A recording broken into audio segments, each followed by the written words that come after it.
আপনারা এইভাবে চাউমিন রান্না করে দেখতে পারেন, অনেক মজা।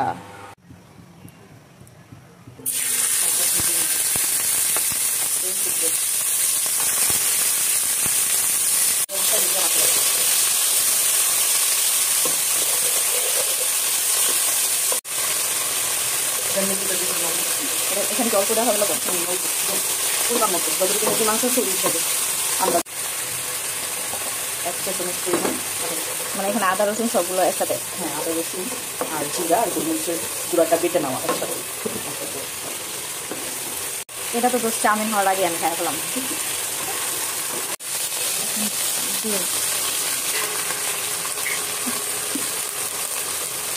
ডিম কেউ চাইলে একটা দিতে পারে, কেউ চাইলে 8টাও দিতে পারে, তাই তো?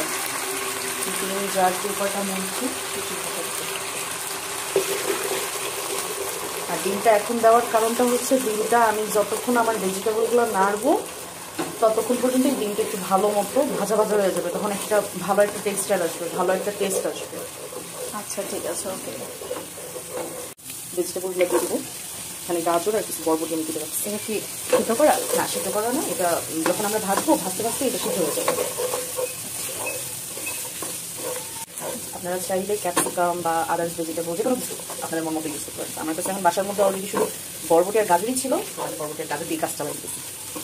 এখন আমরা পরিমাণ মতো পেঁয়াজ কুচি দিয়ে দিব। আচ্ছা, এই সময় পেঁয়াজটা দিলে গন্ধ আসবে না? পেঁয়াজ না, এই সময় পেঁয়াজটা দেওয়ার কারণটা হচ্ছে, আমরা যখন বাইরে চাউমিনটা খাই পেঁয়াজটা থাকে আধা সিদ্ধ, এটার জন্যই হচ্ছে লাস্ট থেকে পেঁয়াজটা দিচ্ছি, যেন এটা আধা সিদ্ধ হয় আর আধা কাঁচা হয়।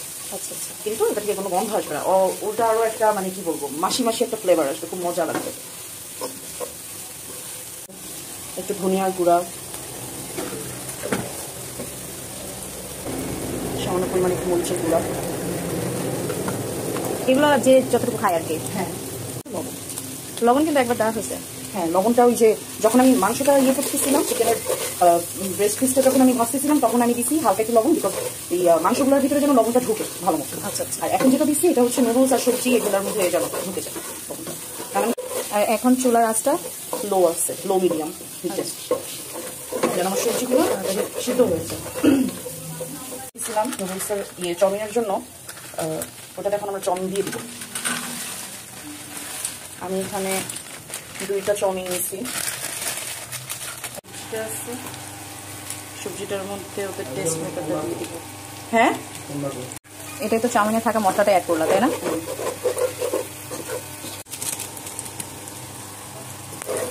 ওদের টেস্ট মেকারটাতে সয়া সস দেওয়াই থাকে, সো আমার এক্সট্রা করে সয়া সস আমি দিব না, কারণ আমি এমনিও সয়া সসটা একটু কমই পছন্দ করি।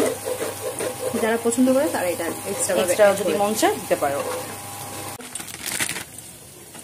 পিওরের চাউমিন কিন্তু ভালোই, পিওরের প্রত্যেকটা।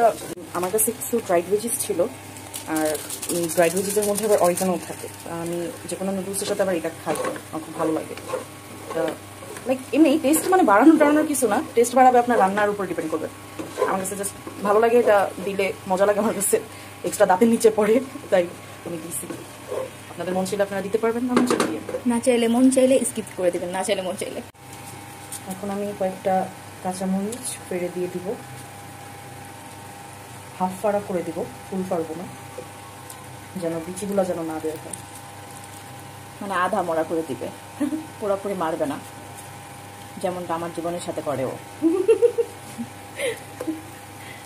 আমি এখানে মেবি 7-8টা মরিচের মতন নিয়েছি, আপনারা চাইলে 50টাও নিতে পারেন, আবার কমও নিতে পারেন যারা ঝাল খান না। আমি স্পেশালি ঝালটা খুব পছন্দ করি, তাই আমি মরিচটা একটু বেশি দিয়েছি। আপনারা চাইলে এখানে বোম্বাই মরিচ অ্যাড করতে পারেন, স্পাইসি, ভেরি স্পাইসি। নুডলসের আটা থেকে যে ময়লাগুলো থাকে না, এগুলো বাইরে আসে। এর জন্য প্রচুর পরিমাণ ধুয়ে নেবেন, ধুইতে ধুইতে একদম নুডলসই শেষ করে ফেলাবেন। যে স্টক থেকে একটু পানি ছিল, স্টক থেকে হালকা একটু পানি আমি নিয়েছি, নিয়ে এখন আমি মিডিয়াম হিটে দিয়ে দিব। চাইলে আপনারা বাড়া এটা পুইরাও ফেলাইতে পারেন। এখন আমি নুডলসটা দিয়ে দিব। নুডলস না, এটা চাউমিন। আচ্ছা, চাউমিনটা দিয়ে দিব, একটু ঝরঝরা হয় আর কি। তারপর শরীরে যত শক্তি আছে ওই শক্তি ব্যয় করে এটাকে নাড়তেই থাকবেন, নাড়তেই থাকবেন, নাড়তেই থাকবেন। টমেটো সসের প্যাকেট ছিল, স্যাশেস ছিল, ওগুলো থেকে আমি 4টা নিচ্ছি। তোমার কি শরম লাগতেছে জোরে কইতে? জোরে বলো। তারপরে এটা দিয়ে আপনারা প্রচুর পরিমাণে নাড়বেন। তারপরে বাসার ভিতরে 2, 3টা 4, 5টা যদি চামচ থাকে সবগুলো নিয়ে নাড়াচাড়া শুরু করে দিবেন। এই যে অলরেডি চাউমিন রান্না করা শেষ, ভাই আর ধৈর্য নাই, এখন খাবো। আপনারা এইভাবে চাউমিন রান্না করে দেখতে পারেন, অনেক মজা।